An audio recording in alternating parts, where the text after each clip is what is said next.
Hello నమస్తే. నా పేరు శ్రీదేవి. శ్రీ చారిత్రక దేవాలయాలకు స్వాగతం సుస్వాగతం.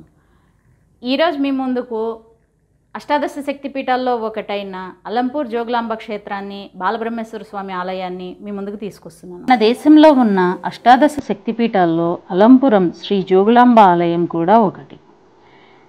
ఇది శక్తిపీఠాల్లో 5వ శక్తిపీఠం. అతి పురాతనమైన ఈ ఆలయంలో శ్రీ జోగులాంబ అమ్మవారు, బాలబ్రహ్మేశ్వర స్వామివార్లు కొలువై ఉన్నారు. మహిమాన్వితమైన ఆలయ విశేషాలు చూద్దాం రండి.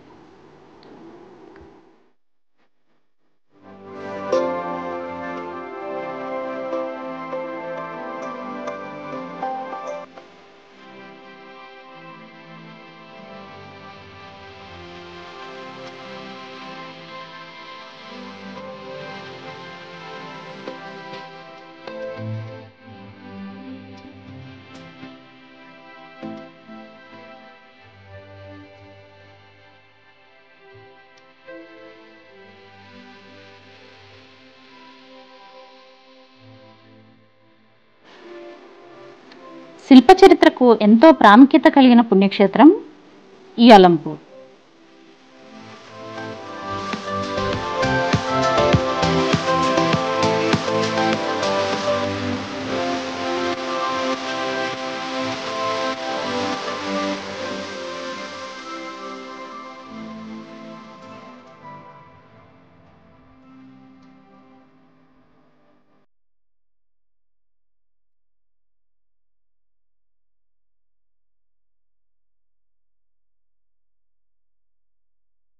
ఆరు, 7వ శతాబ్దాల్లో పల్లవులు, బాదామి చాళుక్యులు, 9 నుంచి 11వ శతాబ్దం వరకు కళ్యాణి చాళుక్యులు, 13వ శతాబ్దంలో కాకతీయులు, 13వ శతాబ్దం నుంచి 15వ శతాబ్దంలో విజయనగర రాజులు, 16వ శతాబ్దంలో సుల్తాన్లు ఈ ప్రాంతాన్ని పరిపాలించారు.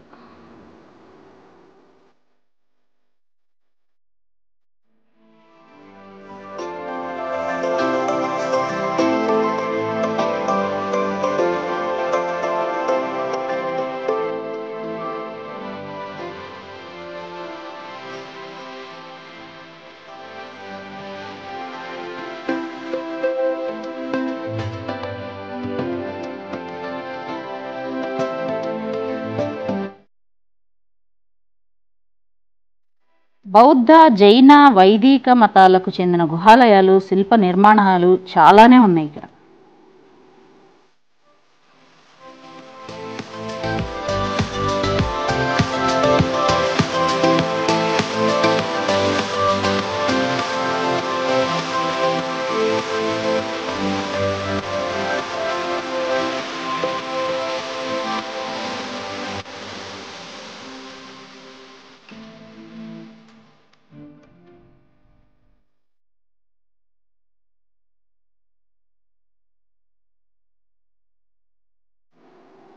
మూడవ శతాబ్దంలో బౌద్ధులు, 4వ శతాబ్దంలో వైదికులు, శాతవాహనులు, గుప్తులు, 6, 7వ శతాబ్దాల్లో పల్లవులు, బాదామి చాళుక్యులు, 9 నుంచి 11వ శతాబ్దం వరకు కళ్యాణి చాళుక్యులు, 13వ శతాబ్దంలో కాకతీయులు, 13వ శతాబ్దం నుంచి 15వ శతాబ్దంలో విజయనగర రాజులు, 16వ శతాబ్దంలో సుల్తాన్లు ఈ ప్రాంతాన్ని పరిపాలించారు.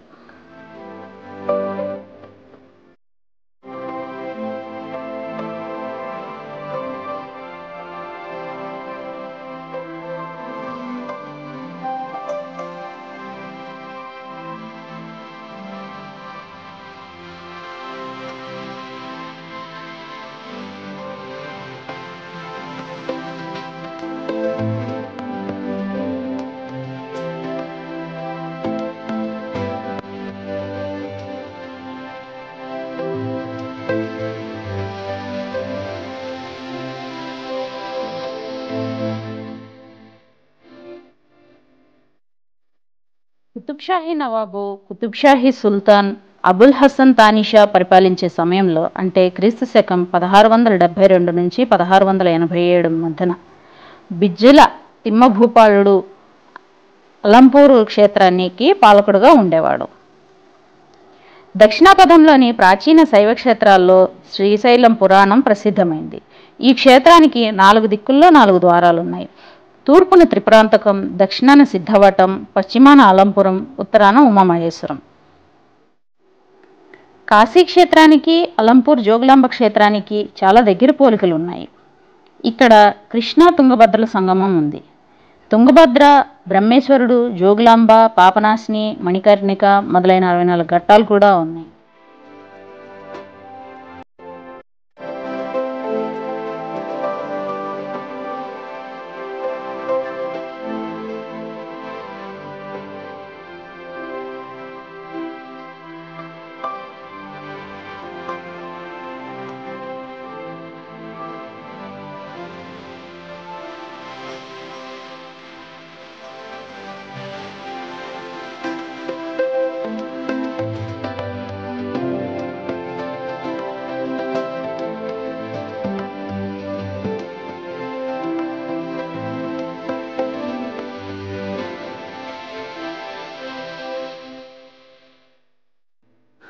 ఆరో శతాబ్దంలో ఇంకా 7వ శతాబ్దంలో పల్లవులు, బాదామి చాళుక్యులు మతోద్ధరణ కోసం కంకణం కట్టుకున్నారు.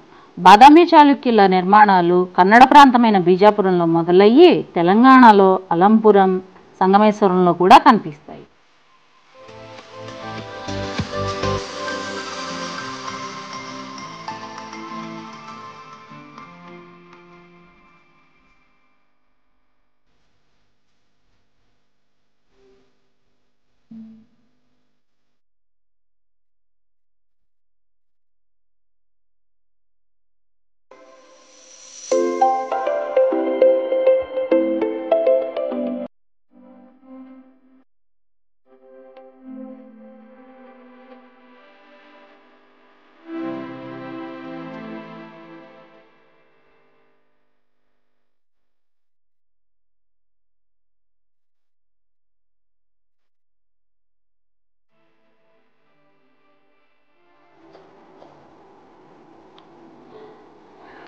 మహాద్వారం పశ్చిమ దిశలో ఉంది. ఇక్కడి శిల్పదృష్టి ఈ మహాద్వారం చాలా గొప్పది. దీన్ని 3 అంకణాలుగా విభజించారు. పైకప్పు బండలపై 3 అంకణాల్లో త్రిమూర్తులను చెక్కారు. అంకణాలు అంటే ప్లేస్ యొక్క విడతండి.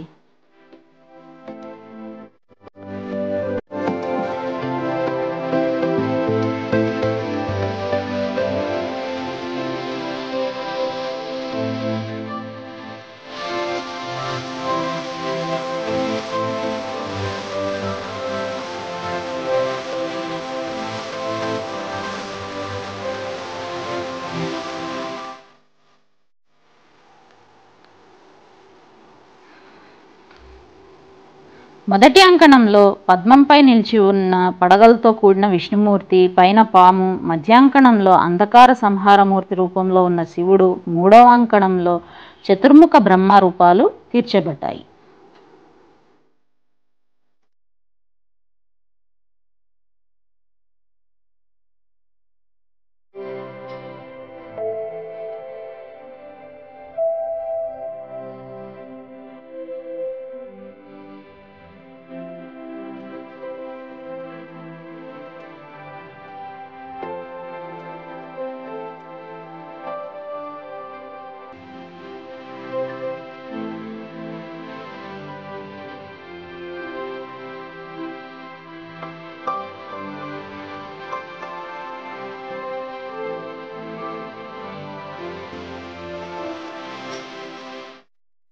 ఇంకా ఇక్కడ నరసింహాలయము, గుడి ప్రవేశద్వారం దగ్గర ఎత్తైన ఆంజనేయ విగ్రహము, సూర్యనారాయణ స్వామి దేవాలయము, పాపనాశిని తీర్థం, పురావస్తు సంగ్రహాలయం అంటే మ్యూజియం అండి, కూడలి సంగమేశ్వరాలయము, యోగనరసింహస్వామి ఆలయం కూడా ఉన్నాయి.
ఇక్కడ ఉన్న 9 బ్రహ్మల ఆలయాల పేర్లు చెప్తున్నాను. బాలబ్రహ్మ, కుమారబ్రహ్మ, అర్కబ్రహ్మ, వీరబ్రహ్మ, విశ్వబ్రహ్మ, గరుడ బ్రహ్మ, స్వర్గబ్రహ్మ, తారక బ్రహ్మ, పద్మబ్రహ్మ అని 9 బ్రహ్మల దేవాలయాలు ఉన్నాయి. అయితే కాలక్రమేణా తారక బ్రహ్మ ఆలయము శిథిలావస్థకు చేరుకోబడి ఇప్పుడు మనం వెళ్తే అక్కడ తారక బ్రహ్మ ఆలయం కనిపించడం లేదు.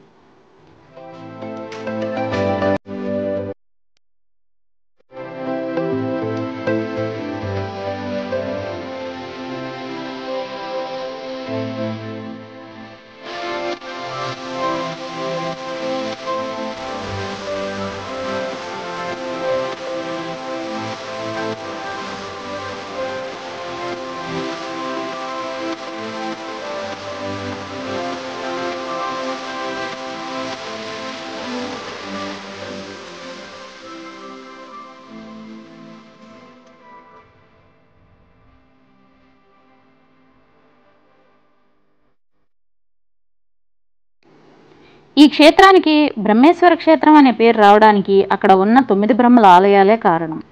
అన్ని దేవాలయాలు ఒకే కాలంలో కట్టబడినవైతే కాదు. బాదామి చాళుక్యులు పరిపాలించిన కాలంలో నిర్మాణం మొదలైంది. ప్రాచీన భారతీయ వాస్తు శిల్ప రీతులను, వైదిక మత వికాసాన్ని, చారిత్రక విశేషాలు తెలుసుకోవాలి అనుకునే వారికి ఈ క్షేత్రం తప్పక చూడదగింది.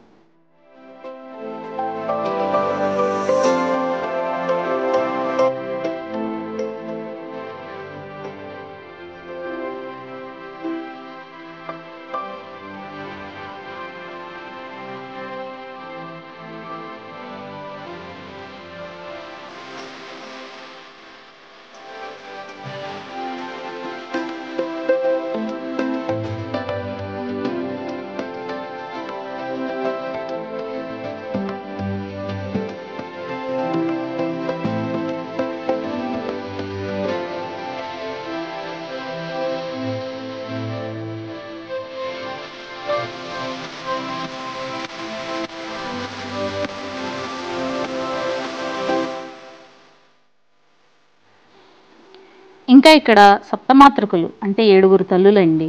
చాముండేశ్వరీదేవి, ఇంద్రాణి, వరాహి, వైష్ణవి, కౌమారి, మహేశ్వరి, బ్రాహ్మణి దేవతల ఆలయాలు కూడా ఉండాలి. అవన్నీ కూడా ఇప్పుడు ఇక్కడ కనిపించట్లేదు, విగ్రహాలు మాత్రమే కనిపిస్తున్నాయి.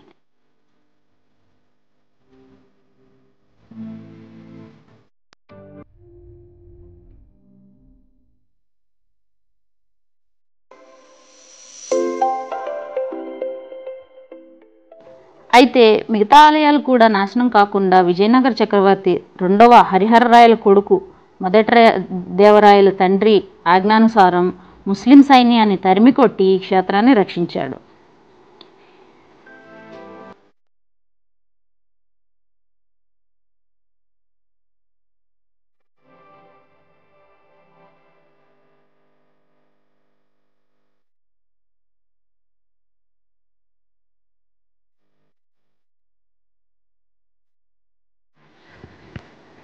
క్రీస్తు శకం 14వ శతాబ్దంలో ముస్లింల దండయాత్రల వలన అమ్మవారి ప్రాచీనాలయము నిర్మూలించబడింది.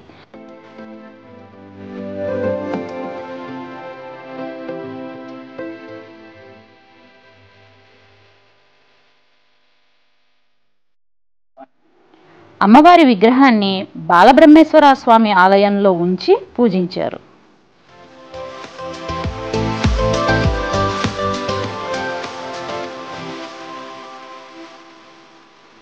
శాతవాహనులు, మౌర్యులు, బాదామి చాళుక్యులు, రాష్ట్రకూటులు, కళ్యాణి చాళుక్యులు, కాకతీయులు, విజయనగర రాజులు, సుల్తాన్లు మొదలైన వారు పరిపాలనలో ఈ గుడి నిర్మాణాలు జరిగాయని శాసనాలు చెబుతున్నాయి. ఇక్కడి గ్రామదేవత ఎల్లమ్మ పేరుతో ఉండడం వలన ఎల్లమ్మపురంగాను ఉండి రాను రాను అది అలంపూర్గా మారింది.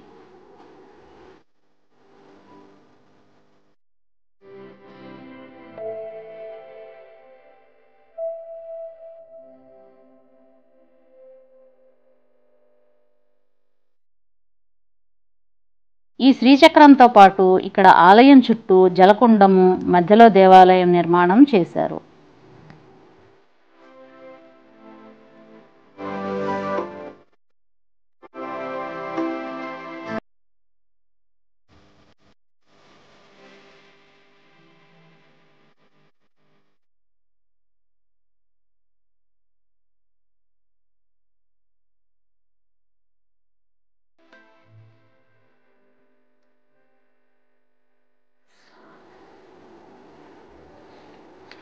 ఈ ఆలయంలో అమ్మవారి రూపం చాలా చిత్రంగా ఉంటుంది. అమ్మవారి కేశాలు అంటే జుట్టు గాలిలో తేలుతున్నట్లుగా ఉండి, ఆ కేశాల్లో తేలు, బల్లి, గబ్బిలం, కపాలం లాంటివి కనబడతాయి. ఇక్కడి అమ్మవారిని దర్శించుకుంటే వాస్తుదోష నివారణ కలుగుతుందని చెబుతూ ఉంటారు.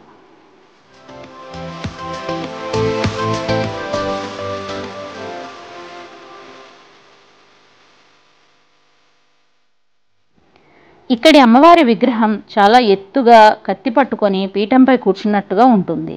నల్లరాతితో చేయబడిన ఈ మూర్తి చాలా గంభీరాకృతితో కనిపిస్తుంది.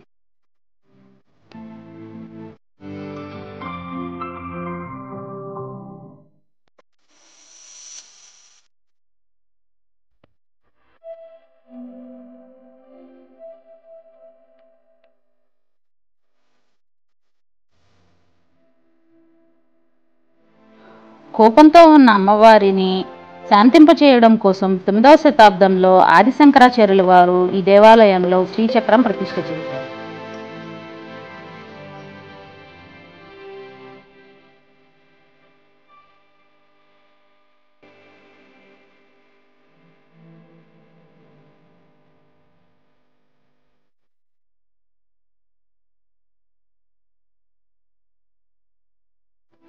అలంపూర్ క్షేత్రంలో ఉత్తరవాహిని తుంగభద్ర.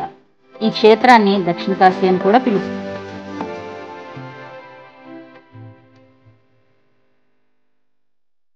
కాకతీయ సామ్రాజ్యం పతనమైన తర్వాత ఈ ప్రాంతాల్లో అరాచక స్థితి చెలరేగింది. ఆ సమయంలో మత ప్రచారం కోసం భారతదేశానికి ముస్లిం సాధువులు, పహిల్వాన్లు చాలామందే వచ్చారు. అలా వచ్చిన వాళ్ళల్లో షా అలీ పహిల్వాన్ ఒకడు. అతడు కొంతమంది అనుచరులతో కర్నూలుకు వచ్చి అలంపూర్లోని దేవాలయాల గురించి తెలుసుకొని వాటిని నాశనం చేయడం కోసం వచ్చాడు. అప్పుడు స్థానికులకు అతనికి జరిగిన పోరాటంలో అనుచరులతో సహా పహిల్వాన్ చనిపోయాడు. అతని సమాధిని మనం మహాద్వారం దగ్గర చూడవచ్చు. ఈ సమాధికి ప్రతి సంవత్సరం ఇక్కడ ఉరుసోత్సవాలు జరుగుతూ ఉంటాయి. అంతేకాకుండా ఈ షా అలీ పహిల్వాన్ గురించి రిచర్డ్ మ్యాక్స్వెల్ ఏటన్ అనే సో ఫ్రెండ్స్, ఈ వీడియో కనుక మీకు నచ్చినట్లయితే లైక్ చేయండి, షేర్ చేయండి, సబ్స్క్రైబ్ చేయడం మర్చిపోకండి.